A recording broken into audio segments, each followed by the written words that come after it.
Mapagpalang araw po sa inyong lahat. Ngayon po ay ika-6 ng Nobyembre, Huwebes ng ika-31 linggo sa karaniwang panahon. Pakinggan po natin ngayon ang mabuting balita ng Panginoon.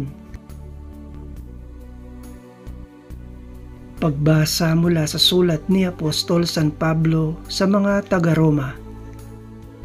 Mga kapatid, walang sino man sa atin ang nabubuhay o namamatay sa kanyang sarili lamang. Kung tayo'y nabubuhay tayo para sa Panginoon, at kung tayo'y namamatay tayo para sa Panginoon. Kaya nga, sa mabuhay o sa mamatay, tayo'y sa Panginoon. Sapagkat si Kristo ay namatay at muling nabuhay upang maging Panginoon ng mga patay at mga buhay. Ikaw, bakit mo hinahatulan ang iyong kapatid? At ikaw, bakit mo naman hinahamak ang iyong kapatid? Tayong lahat ay haharap sa hukuman ng Diyos. Sapagkat sinasabi sa kasulatan, sa aking pagiging Diyos, sabi ng Panginoon, isinusumpa kong ang bawat isa'y luluhod sa harapan ko, at ang bawat dilay magpupuri sa Diyos, kaya't lahat tayo ay magbibigay sulit sa Diyos. Ang salita ng Diyos. Salamat sa Diyos. Salmong Tugunan. Makikita ang may kapal sa kanyang lupang hinirang. Panglaw ko'y ang poon, aking kaligtasan, kaya walang takot ako kanino man. Sa mga panganib kanyang iingatan, kaya naman ako'y walang agam-agam.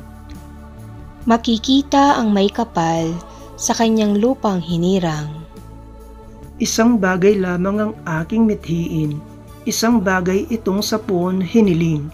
Ang ako'y lumagi sa banal na templo, upang kagandahan niya'y mamasdan ko at iyong patnubay niya ay matamo. Makikita ang may kapal sa kanyang lupang hinirang. Ako'y nananalig na bago mamatay, masasaksihan ko ang iyong kabutihan na igagawad mo sa mga hinirang. Sa Panginoong Diyos tayo'y magtiwala, ating patatagin ang paniniwala, tayo ay umasa sa kanyang kalinga. Makikita ang may kapal sa kanyang lupang hinirang. Aleluya, aleluya! Kayong mabigat ang pasan ay kay Jesus maglapitan, upang kayo'y masiyahan. Aleluya, aleluya!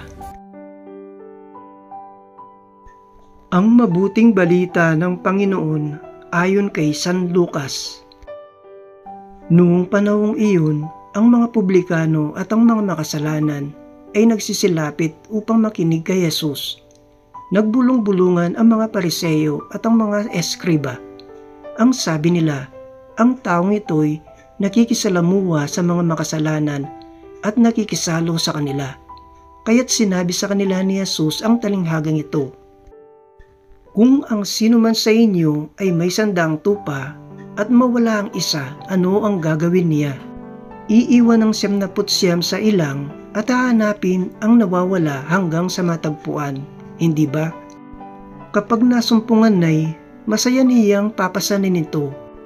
Pagdating ng bahay, aanyayahan niya ang kanyang mga kaibigan at mga kapitbahay.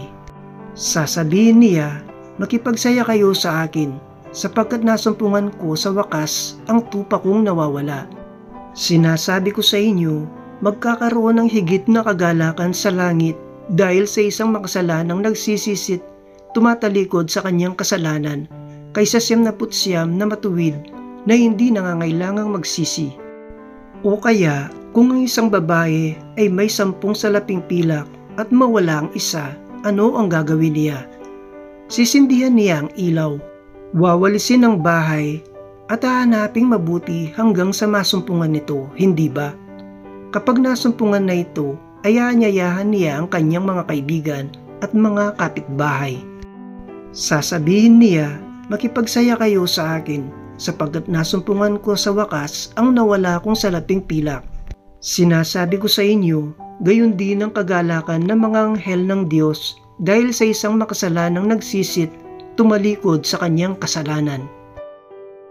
Ang mabuting balita ng Panginoon. Pinupuri ka namin, Panginoong Hesukristo.